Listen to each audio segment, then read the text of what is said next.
ഒരു വർഷം ഇപ്പോൾ പിന്നിടുന്ന സന്ദർഭം എന്ന് വെച്ചാൽ വൈകാരികമായ ഒരു നിമിഷമാണ്. ഗവൺമെന്റിനെ സംബന്ധിച്ച് സമാനതകളില്ലാത്ത ഉത്തരവാദിത്വം ഏറ്റെടുത്ത ഒരു സന്ദർഭവും കൂടി.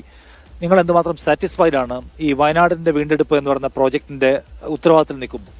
അല്ല, ഞങ്ങൾ ഉദ്ദേശിച്ച കാര്യങ്ങൾ ഏറെക്കുറെ നടന്നു. അതിനിടയിൽ ഒരു കോടതി പ്രശ്നം വന്നു. കോടതി പ്രശ്നം വന്നപ്പോൾ ഒരു കുടങ്ങൾ മാത്രം പിടിച്ച ശരി, ഒരു കുട തന്നോ? അത് മതി, നമ്മൾ രണ്ടാം കൂടി ഇത് മതി. കോടതിയിലെ പ്രശ്നം വന്നതിന്റെ ഭാഗമായി അത് മതി. കോടതി പ്രശ്നം വന്നതിന്റെ ഭാഗമായിട്ടുള്ള ചില വിഷയങ്ങൾ ഉണ്ടെങ്കിലും കാര്യങ്ങൾ ഉദ്ദേശിച്ച പോലെ പോകുന്നുണ്ട്. അത് നമുക്ക് വീട് അതുപോലെ ടൗൺഷിപ്പ് അത് സമയബന്ധിതമായി യാഥാർത്ഥ്യമാക്കാനാകും. എല്ലാവരും ഒരുമിച്ചാണ് നിന്നത്. ആ നിലയിൽ മുന്നോട്ട് പോകാനാകുമെന്നാണ് കരുതുന്നത്. ഇതിനകത്തൊരു കുറച്ച് സർക്കാർ കുറെ വേഗത്തിൽ പോകുമ്പോൾ തന്നെ ഞങ്ങൾ പട്ടികയിൽ ഉൾപ്പെട്ടിട്ടില്ല എന്ന സങ്കടമായിട്ട് കുറേ പേര് ഇന്നിപ്പോൾ രാവിലെ വന്നു, ഇന്നലെയൊക്കെയും വരുന്നുണ്ട്. അവരുടെ കാര്യത്തിൽ ഗവൺമെന്റ് എടുക്കുന്ന തീരുമാനം പടവെട്ടിക്കുന്ന ഒരു സ്ഥലമുണ്ട്, അവിടെ 27 കുടുംബങ്ങളുണ്ട്. അവരുടെ തൊട്ടടുത്തൊക്കെ ഉള്ളത് നോഗോ സോൺ ആണ്. അപ്പോൾ അവർക്ക് അവിടെ ജീവിക്കാൻ പോയി. ഇമോഷണലി അവർക്ക് പറ്റുന്നില്ല, ടെക്നിക്കലി അവർ ഒരുപാട് പ്രശ്നങ്ങൾ പറയുകയാണ്. ഗവൺമെന്റ് ഈ ചട്ടങ്ങളിൽ മുറുകെ പിടിച്ചിട്ടുണ്ടോ അതോ കുറച്ചൊരു വിശാലമായ സമയമുണ്ടോ? അത് നമുക്ക് പരിശോധിക്കാവുന്നതാണ്. പരിശോധിക്കാം. ഇപ്പോൾ കലക്ടർ തന്നെ അതിൻ്റെ ഒരു ഇതുമായി ബന്ധപ്പെട്ട റിപ്പോർട്ട് തയ്യാറാക്കി നൽകിയെന്നാണ് ഞാൻ മനസ്സിലാക്കുന്നത്. പരിശോധിച്ച് മുന്നോട്ട് പോകും. എന്താണ് ന്യായമായും ചെയ്യാനാവുക അതൊക്കെ ചെയ്യാം. പിന്നെ ഉള്ളത് ഈ വ്യാപാരികളുടെ കാര്യമാണ്. ഗവൺമെന്റ് ഇപ്പോൾ വളരെ പെട്ടെന്ന് നോക്കുന്നത് താമസം നഷ്ടപ്പെട്ട ആളുകൾ അവരെ പുനരധിവസിപ്പിക്കാനായിരിക്കും ഒരു ഫോക്കസ്. വ്യാപാരികൾ എന്ന് വെച്ചാൽ കച്ചവടം നഷ്ടപ്പെട്ടവരുണ്ട്, കടമുറികൾ സ്വന്തമായിട്ടുണ്ടായിട്ട് അതിന് ഇപ്പോൾ അവിടേക്ക് തിരിച്ചു വരാൻ പറ്റാത്ത ആൾക്കാരുണ്ട്. അതിനൊക്കെ ഒരു പ്രോജക്റ്റ് വേണ്ടേ? അത് തീർച്ചയായിട്ടും അത് നമുക്ക് ചർച്ച ചെയ്യാം. ഇപ്പോൾ ടൗൺഷിപ്പ് വരും, അതിൻ്റെ ഭാഗമായിട്ടുള്ള കുറേ സംവിധാനങ്ങൾ വരും. അതല്ലാതെ എങ്ങനെയാണ് മുൻകാലങ്ങളിൽ അവരെങ്ങനെയാണ് അവിടെ ജീവിച്ചത്, ആ സൗകര്യങ്ങളൊക്കെ ഉണ്ടാവണമല്ലോ, അത് നിർബന്ധമാണല്ലോ. അതെല്ലാ നിലയിലും എങ്ങനെ പറ്റുമെന്നുള്ളത് തന്നെ പരിശോധിച്ച് പോവാം. ഒരു കാര്യമുള്ളത്, ഇപ്പോൾ മിനിസ്റ്റർ ടൂറിസത്തിന്റെ മന്ത്രി കൂടിയാണ്. വയനാട് നമ്മുടെ ഒരു പ്രധാനപ്പെട്ട ഏരിയയാണ്. വലിയ തോതിൽ ടൂറിസം ഫ്ലറിഷ് ചെയ്തിരുന്ന ഒരു കാലത്താണ് നമുക്ക് ഈ അപകടം ഉണ്ടാകുന്നത്. അത് എന്തുമാത്രം എഫക്ട് ചെയ്തിട്ടുണ്ട്? അതിനെ വീണ്ടെടുക്കുന്നതിൽ നമുക്ക് എന്തുമാത്രം മുന്നോട്ട് പോകാൻ പറ്റിയിട്ടുണ്ട്? ഒരു പ്രധാന പ്രശ്നമാണ് ഇവിടെ നിഷാദ് പറഞ്ഞത്. ഒന്ന്, ഈ ഗവൺമെന്റ് വരുമ്പോൾ 2021 മെയ് 20 കോവിഡ് രൂക്ഷമായിരുന്നു. തൊട്ട അയൽവാസിയുടെ വീട്ടിൽ പോലും പോകാൻ പറ്റാത്ത അവസ്ഥയായിരുന്നു. ഇപ്പം ടൂറിസത്തെക്കുറിച്ച് ആലോചിക്കാൻ പറ്റാത്ത സ്ഥിതിയായിരുന്നു.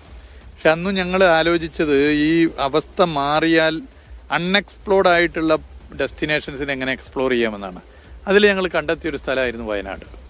വയനാടിൻ്റെ സാധ്യത ഇനിയും ഏറെ എക്സ്പ്ലോർ ചെയ്യാനുണ്ടെന്ന് കണ്ടെത്തി.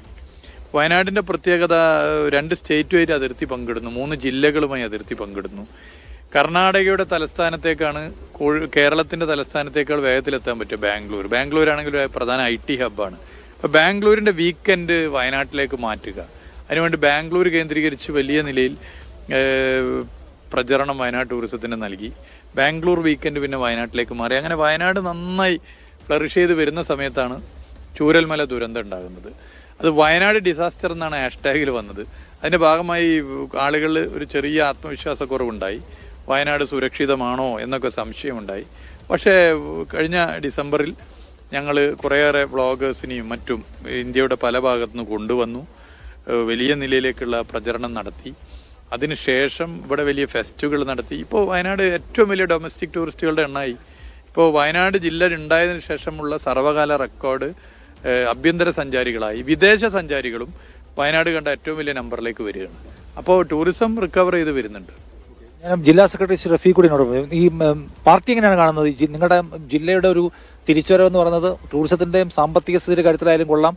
അപ്പോൾ ആളുകൾ ഇമോഷണലി വലിയ പ്രശ്നത്തിലാണ്, പലതരത്തിലുള്ള ഡാമേജ് ഉണ്ടായിട്ടുണ്ട്. അതിന്റെ ഒരു വർഷം കഴിയുമ്പോൾ സ്റ്റാറ്റസ് നിങ്ങൾ എങ്ങനെ വിലയിരുത്തുന്നത്?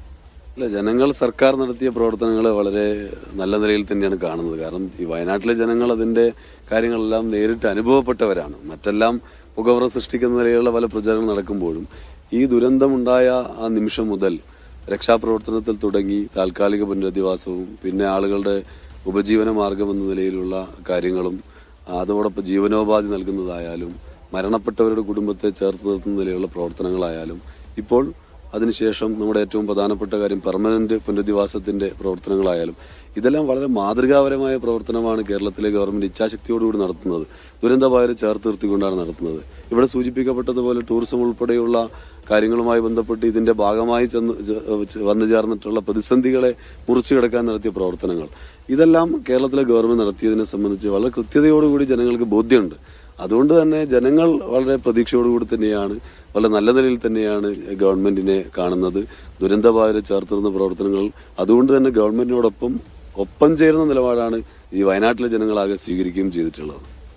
Thank you minister. Thank you. Thank you.